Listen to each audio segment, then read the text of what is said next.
My best friend is that guy. Hi everyone, All Things D&D is back with another story. It's tough playing games with that guy.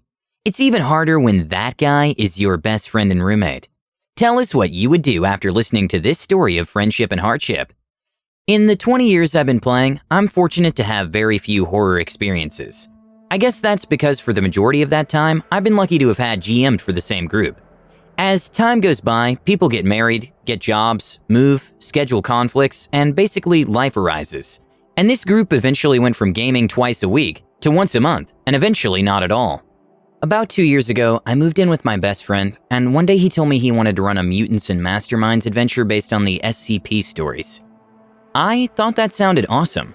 For those of you who don't know, SCP is an online collection of stories about a fictional organization that tracks down and contains monsters and artifacts, locking them away and studying them, and Mutants and Masterminds is a superhero RPG. So in my head, I'm picturing a cross between Company of Heroes meets Cthulhu meets Spider-Man. He invites one of his friends from college, who we will call Mark, and I invite one of my old players who we will call Kevin. Then of course there's the GM, who I'll call Steven, and myself. On game day, Kevin can't make it, but we forge ahead anyway. After making characters, the three of us play through about half a session before Steve wraps it up for the night, saying he needs to think about what will happen next. We'd only been playing for 2.5 hours, counting character creation. He told me later he hadn't even come up with the monster yet, despite it being his idea, and he set up the date for playing, and wasn't working at the time.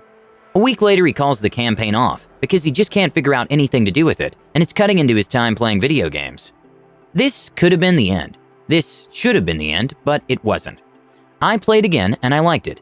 We had 4 people who were committed to a regular game, whose schedules all lined up, and I wanted to run. I talked with Steven and let him know that I want to run a campaign. I've already spoken with Kevin and Mark, and even got a hold of one of my other players, who I will call Vince, to join in a Star Wars group, and invited Steven to join. I told him the idea was that it would be Firefly-esque, an episodic adventure of a crew who were an ensemble cast, just trying to get along. Doing missions to keep their ship up and running and get some money on the side. Those who were on the outskirts of the law and society, who could be a bounty hunter one week and a smuggler the next, making friends and enemies in every port along the way. I want to be the pilot, were his first words. I'm cool with that. No one else had chosen any roles on the ship yet. He was the first person who I spoke to about what the plot would be, and we're typically first come first serve when it comes to characters. Besides, it would be all figured out in session 0. If anyone had a problem with that, they could talk it out then. I nodded and gave the okay. And I want to own the ship. Well, I thought, the ship has to belong to someone. But still, I don't know, I began. He cut me off. If I'm piloting, it might as well be my ship. Fair enough, I shrugged, not really seeing the harm that could do. It's not as if everyone wouldn't have a stake in the ship and missions based around each character anyway. And I want to be a member of the Rebellion. You did catch that I wasn't going to make the Rebellion and Empire a big thing. I mean, they would give you an occasional mission, or sometimes you may have to outrun one of their ships, but that was about it. I want to be in the Rebellion or I'm not going to play. That wasn't the full threat, and I knew it. From his tone, he wouldn't just not play, but he would whine and be as obnoxious as he could during game time to make it hard for the other players. I sigh. I could make this work. Sure, he could be an undercover operative, and that could be pretty fun. I've done that myself. Occasionally, he would get jobs that would secretly help the Rebellion cause. And then the group could start to figure it out, making it a mystery. What is in the thing they're smuggling? Or who's the person they're hunting for a bounty? Until they eventually figure out they are working for the Rebellion. Yeah, that could be a fun thing behind the scenes. Okay, I begin. But just a warning, not everyone on the ship will be working for the Rebellion. About to lay out this idea for him when he cuts me off. If they aren't Rebellion, I wouldn't let them on my ship. I blink. I had told him point blank that I didn't want to run a Rebellion Empire war campaign. That I didn't want it to be a central point besides for background. What? I asked in disbelief. You did catch what I said, right? Yeah, but if I'm the pilot and it's my ship, then I won't let anyone on board who wasn't a member of the Rebellion. We would be doing Rebellion work and jobs. I sighed again. For the sake of my friendship and the peace in my home, I agreed. Making a retreat to my room before he could dictate the game to me further, in my room, I start thinking, maybe this wouldn't be so bad. I hadn't told anyone else what I was planning on with the story, besides the Star Wars campaign. I didn't have a lot of time to dedicate as a GM, so I was planning on using published adventures and adventure hooks from the Fantasy Flight Games Twitter, and I could still do that. I would just have to use some Age of Rebellion books instead of Edge of the Empire. Really, it's not what I was planning on running, but I could still make it work. But if this was the last of it, I wouldn't be writing this story. Skip forward a few days to character creation and first session. I had picked up an introductory module for Age of Rebellion and familiarized myself with it. Steve, just as he had promised, had made a pilot. It was a very well-rounded character, having a little bit of every ability, but only really focus is piloting. A good support character, and honestly, I was pretty happy with it. Mark had made a sniper specializing in heavy two-handed ranged weaponry. Kevin made an infiltrator talker character. And Vince made an engineer droid who could only talk in Imperial propaganda, as he had originally been a rebel spy. Anytime anyone starts talking about their character, Steve chimes in. Someone has electronics, so does Steve. Someone has mechanics, so does Steve. Someone had medicine, Steve doesn't, but that's okay, because Steve is the biggest and bestest pilot in the galaxy. Something we heard several times during creation. This module begins with the group going to a rebel base under assault. Steve refuses to allow anyone to help him pilot, despite the fact that his ship was made for 2 pilots, because I'm the pilot, so I'm the only one who should. Besides, I'm the biggest and bestest pilot in the rebellion, so I don't need your help. They're being pursued by TIE fighters and have to fly through a cavern with long-hanging stalactites and stalagmites while under fire, plus at a penalty without a co-pilot. One of the players says they can at least use the turret, and Steve tries to shoot it down, saying, "This is my ship and no one will do anything in it but me."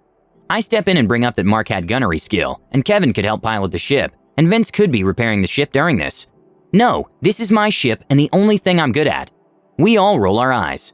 By some miracle, he brings the ship close enough to the base for its guns to shoot off the TIE fighters, but the ship is messed up, and Steven is mad, muttering angrily under his breath mad.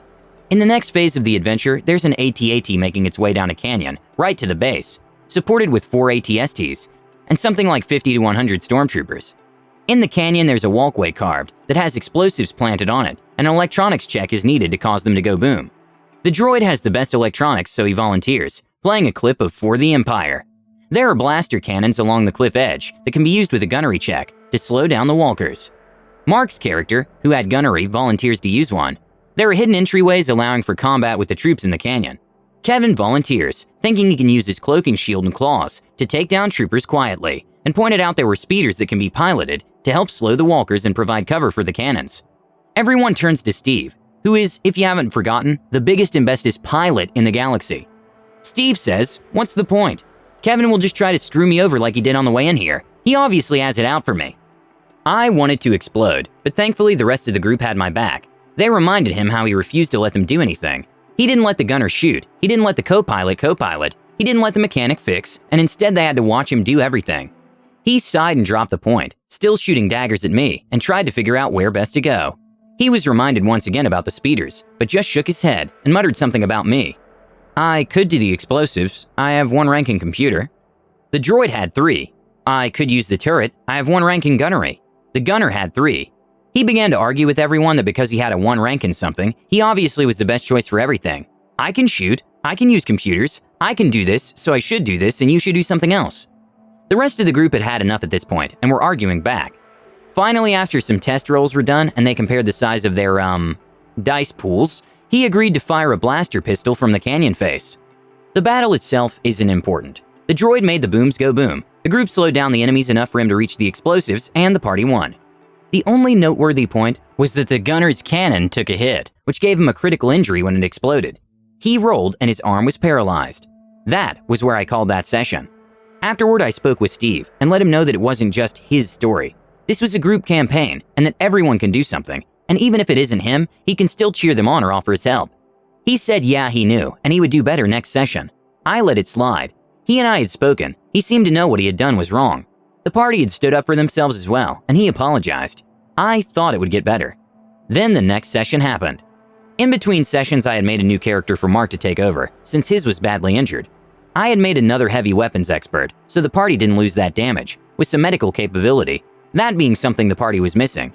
When we begin and people are taking out their character sheets, I inform everyone that the good part about being in an army, like they were, is that when someone is injured or killed, there can be someone new assigned to the unit. I took out the character I had made Mark and said if he wanted to, he could play this, or he could make up a new character and bring that one in instead until his gunner was healed. Steven has a fit. You can't just bring in a new character. Why not? I ask in a calm voice. I am very proud that I stayed in a calm, reasonable voice for this entire fight. Because you just can't. Yes, Mark can if he chooses to. How are you going to explain it in-game? It doesn't make any sense.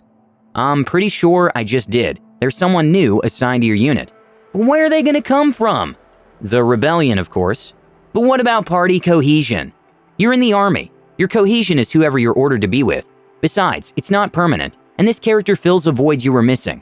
He's not only a heavy weapon specialist like Mark's old character, but also a medic. I say with a smile, handing the sheet over to Mark. Again, that is if you choose to use him. Like I said, you can build a new. The rebellion won't fix him up. He's just some random soldier. I can almost hear him saying, he's not my awesome bestest pilot in the galaxy.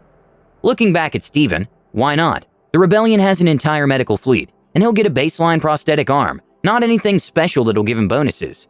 That is if the Bacta doesn't take care of it. This fight went on for nearly 5 minutes, with poor Mark caught in the middle. Finally, Steven plays his trump card.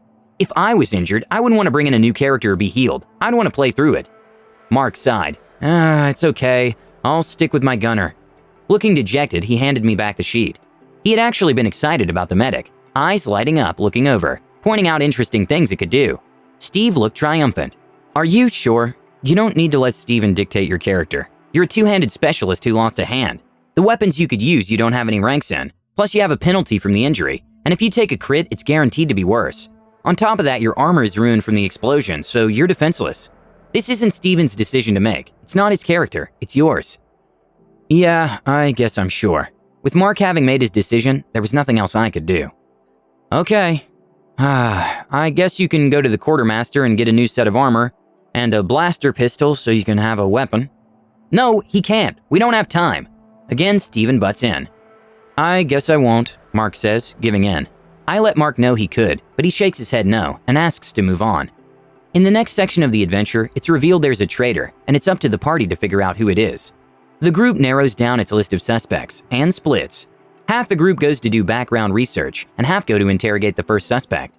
Steven decides to take Mark with him and talk to the suspect because he has a rank in intimidation, so he can do it. But I have more ranks in intimidate and persuasion and a higher presence, Kevin began, being a talking specialist at that. It's okay, I have one rank, and I want to do it, and I'll do it better. Okay, said Kevin, just absolutely done with it. I'd rather go with and help with research. I'm pretty hurt, Mark began. I'm about to confront a traitor. You're the only other fighter here, and I want some protection. Kevin and I scoffed, remembering that close quarters combat was a specialty of Kevin's. I stuck with the droid in Kevin's character, letting them know what they found could be fed to the interrogators and help them with their checks. A few checks in and I hear, I want to interrogate the suspect, Steven announces loudly, speaking over me while I was in the middle of letting them know what they found. Okay, hold on just 1 second. Let me finish with them. No, I want to interrogate him. I got that, but I'm with the other party, and they can wait until after I talk to him. What they're doing doesn't matter anyway. Vince says, just do it, you can come back to us.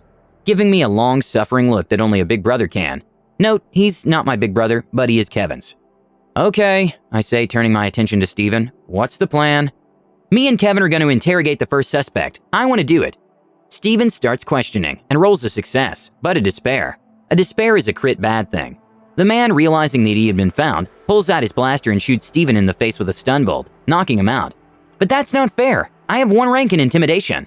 Yes, responded Vince, and he's a trained Imperial spy who realized his cover was blown and protected himself.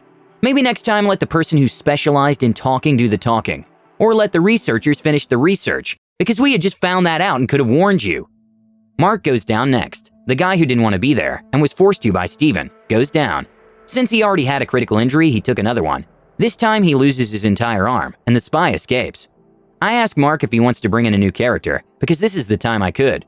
Someone could have seen what happened and come along, I reason, pulling out the backup character I had made. No, he doesn't, Steven shouted. Mark rolled his eyes and shook his head. The group tracks down the villain, and the guy who is a two-handed ranged weapon specialist is forced to fight the martial artist with one arm, no armor, and no weapon already injured. He goes down in the first round and gets a new critical injury, now permanently paralyzed from the waist down. And before the villain is taken out, Steven, who was so proud of his one rank in ranged light, crit misses, hitting Mark and giving him one final injury, causing permanent brain damage. After they won the fight, Steven said he needed a break. I stayed behind and spoke with Steven while everyone left. I really messed up tonight. Yeah, I'm ashamed of how I behaved in this game so far. You should be. It's because of me Mark needs a new character, isn't it? Yeah. I'm gonna stay out the rest of the night. That's probably a good idea. I'll tell the guys you're not feeling well. Thanks. We finished that night's session without Steven, and in the next week he texted a personal apology to every player. Despite all of us agreeing to give him another chance, he didn't play the next week either. That was the last session as life once again reared its ugly head. To me, he didn't just apologize for railroading, for pushing around the other players, but also for forcing me to run a game that I didn't want to run. That surprised me. I thought he had forgotten that. Though we're no longer roommates, Steven is still one of my best friends. We speak at least once a week. He's one of the most generous and caring people I know. He's the kind of man who will give you the shirt off his back and ask you if you're okay while doing it. He loves to tell stories and wants to help make the world a better place, even if he doesn't know how to. He will talk about video games and anime and cars for hours and will help you move, even if you moved the weekend before. And I mean lifting the heavy stuff too. I put this here because it's easy to judge someone based on their worst times, but with him, those moments are fleeting. This is who he normally is. It's easy to judge and it's hard to forgive, but this story does have a happy ending. Friendship is more important than most things, so cherish it. Please let us know what you think and comment below. Don't forget to subscribe to our channel, All Things D&D. Our next video will be posted in 3 days, so stay tuned for more amazing Dungeons & Dragons content.